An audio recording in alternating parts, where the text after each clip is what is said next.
The oil and gas in our ground is owned by each and every Albertan. When we're forced to sell those resources for less than they are worth, the whole country pays a price. Fewer jobs, overstressed hospitals, crowded classrooms. And for almost as long, successive governments in Ottawa and Edmonton failed to change this.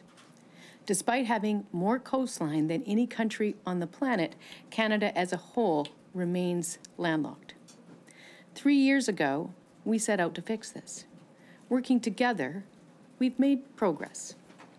Today, Canadians in every part of the country support our efforts to build the Trans Mountain Pipeline.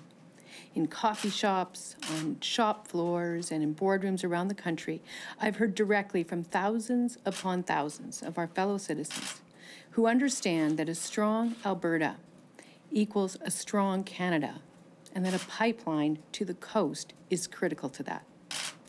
I want to thank Canadians for their support.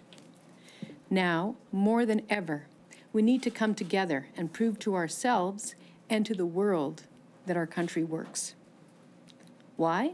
Well, because this morning the Federal Court of Appeal ruled against the Trans Mountain Pipeline, quashing the decision to approve the pipeline. This ruling is bad for working families, and it is bad for the security of our country, the economic security of our country. Albertans are angry. I am angry. Alberta has done everything right, and we've been let down. The combined result of the actions taken by the Harper government, the current federal government, the National Energy Board, and the Federal Court of Appeal means that the current state of affairs in Canada right now is such that building a pipeline to Tidewater is practically impossible. As a result, our ability to transport our most profitable commodity is subject to the whims of the White House and the U.S. government. Let's not kid ourselves. This is a threat to Canadian sovereignty and Canadian economic security. It is a crisis. Today, Alberta and Canada needs action. I've always said that protecting our environment and growing our economy can and absolutely must go hand in hand. That's why in Alberta we established our Made in Alberta climate plan that creates jobs, lowers emissions, and sets our economy on a stronger, more diversified foundation. Yet as important as climate action is to our province's future, I've also always said that taking the next step and signing on to the federal climate plan can't happen without the Trans Mountain Pipeline. And so, today, I'm announcing that with the Trans Mountain halted and the work on it halted, until the federal government gets its act together, Alberta is pulling out of the federal climate plan. And let's be clear, without Alberta, that plan isn't worth the paper it's written on. Now, I don't take this decision lightly. Every Canadian has a stake in proper climate action, no one more so than my kids, than your kids, than the generations who will follow us. But Alberta, and indeed Canada, cannot transition to a lower carbon economy. We can't build a more just, equal, and prosperous society. We can't do these things if we can't provide the jobs and the prosperity that comes from getting fair value for the resources that we own. So, to Ottawa, tonight, I also say this.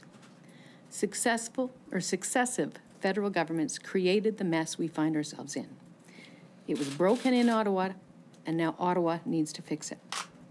When Alberta's economy is held hostage, Canada is not working. So the time for Canadian niceties is over.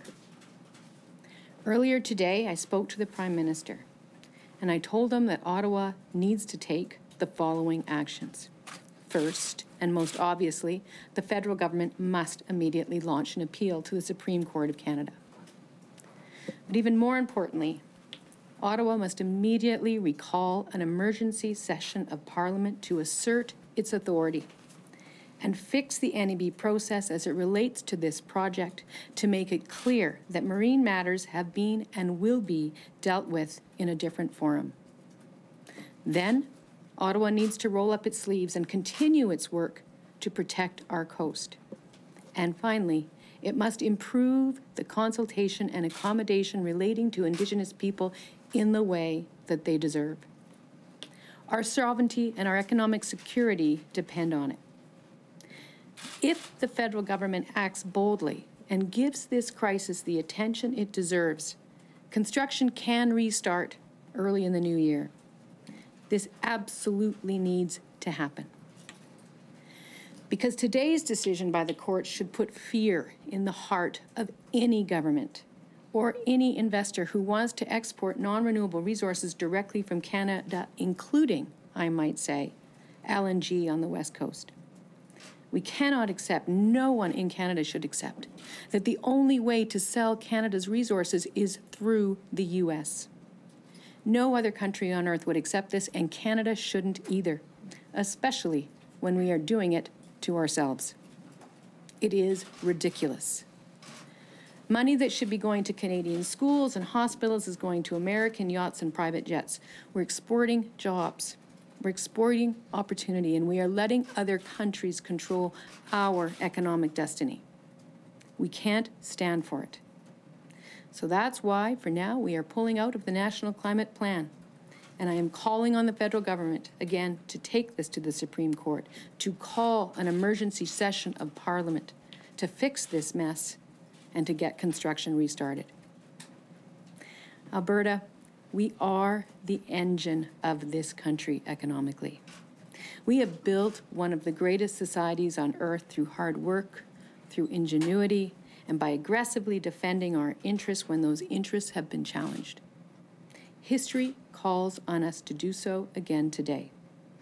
And you have my commitment. We will not back down. So thank you. And we'll now take 10 minutes of questions before we wrap up. You said you talked to the Prime Minister, given these conditions, including recalling Parliament. What did he say to you about them? He indicated generally that they are very committed to getting the pipeline built, that their resolve has not faltered. In terms of the specific suggestions that we made, they were still in the mode of saying we need to examine the whole decision and figure out the best solution. This is what we think needs to happen. You said to be withdrawing from the National Climate Plan. What does that look like? What would you actually be doing differently now than you were doing yesterday? Well, you're quite right that the impact of our participation in the national plan comes into effect when the price goes up to $40. So right now, there wouldn't be an immediate impact, but it comes down to our government's role in terms of promoting the plan overall and their ability to count on us to be part of it. What does this mean, Premier, to Alberta's carbon tax? Our carbon tax as it sits right now, the Alberta Climate Leadership Plan, stays in place. That was the Climate Leadership Plan was something we put in place before the federal government was elected, before we got into the conversation about Kinder Morgan or the Trans Mountain. But we've always been very clear that signing on to the Pan-Canadian Framework or the federal government's plan was conditional on the pipeline. Now, what do you say to people who thought that they were going to get a pipeline by paying the carbon tax? Well, what I say is that, you know, getting this pipeline built is fundamentally important. And it is because it will create jobs and it will create a framework for long-term economic prosperity, not only here in Alberta, but also in Canada. And although we have a barrier in place right now, it is my view that barriers are meant to be broken or gotten around or walked over. And that is what we are focused on doing right now. We've always said to people that our climate leadership plan is part of an overall process, but we also have an obligation to make progress in Alberta, and that's what we're going to do. You said that the timeline. Sorry, you said that the pipeline could start construction again in the new year. Where are you getting that timeline from? Well, I mean, I'm not a legal expert on this, but in essence, if the Parliament were to deal with one of the two primary concerns that were articulated by the federal court, which is the construction of the NEB as was set up by the Harper government, if they were to legislatively address that issue, then what would remain would be the additional consultation and accommodation that was laid out by the federal court that needed to be done to meet the rights of Indigenous people. And that might well be capable of being adequately and effectively completed early in the new year. It might not be, but it might be. Is that something you've heard from Kinder Morgan? Sorry, just a quick follow-up. Did Kinder Morgan give you an idea of the No, timeline? no, Okay. no. Dean? What went wrong, Premier? Were the I's not dotted by the feds? Did the courts move the goalposts? What went wrong? Well, I mean, I think, you know, I can't give opinion on the particular legal decision, but certainly everyone's read it, but essentially there's two things. I mean, the NEB process itself, the court decided they didn't like it even before it got to being the consultation process that was done by the federal government. So the NEB process, they decided they don't like. So that's the first piece, and the second piece was the post-certificate consultation that was done over of several months in 2016. They actually said was not bad, that the current federal government improved on the process, that the plan they had in place was a good one, that there were many good improvements, but it wasn't there yet. However, that part of it is, in my view, capable of being fixed, that there's still the ability to fix that. It's a delay, but it's not a fatal delay. The first piece is the NEB, and so now what we need to have happen is we need to have the federal government go back into the House of Commons and fix the mistake that was made by the previous federal government when they set it up. And we're going down a hypothetical road, but if they don't do what you want and you pull out of this climate plan, it will be imposed on you, right? So are you going to go down the path of taking the government to court, a la Jason Kenney? I think that there are a number of different tools that we would have to deal with that issue at that point, but that's a bit further down the road. The price isn't supposed to go up to 40 for another couple of years Yes. yet. How is this an immediate threat to the federal government if it's, we're not going to sign, we're going to pull out of this plan that takes effect 2 or 3 years from now? I think, you know, that what it does is it makes it very clear that we have been a very strong ally, and we have been in a number of different forums in a number of different ways, working with them. And they know that come 2 years from now, they're losing another ally if this isn't fixed. So it's not an immediate consequence right now, for sure, because Alberta is ahead of the rest of the most parts of the rest of the country on it. But I think that it sends a very strong message, and I think it will have an impact. You can forgive Albertans to think that, you know, they're paying $30 right now, and they were told that, look, this carbon pricing is going to get the social license to get this pipeline built, and pulling out 2 years from now, you can forgive them for thinking, well, that's not strong enough. Well, no, as I said, what we always said was signing on to the federal plan was linked with the pipeline. So that was the way we approached it. Very early on, when we got elected, we also said that we were going to try to make up some of the lost ground from decades of failure by the previous Conservative government here in Alberta to do anything on the matter of climate change. We had no climate change plan in Alberta. We had no energy efficiency in Alberta. We had no plan to improve renewable energy. We had no plan to diversify our energy sources. We had none of that. So that was stuff that we always knew we were going to do. But the signing on to the growth of it through the federal climate plan, that is a thing that we are not prepared. A law to cut off oil in both directions. If you're trying to make your point, do I not do that?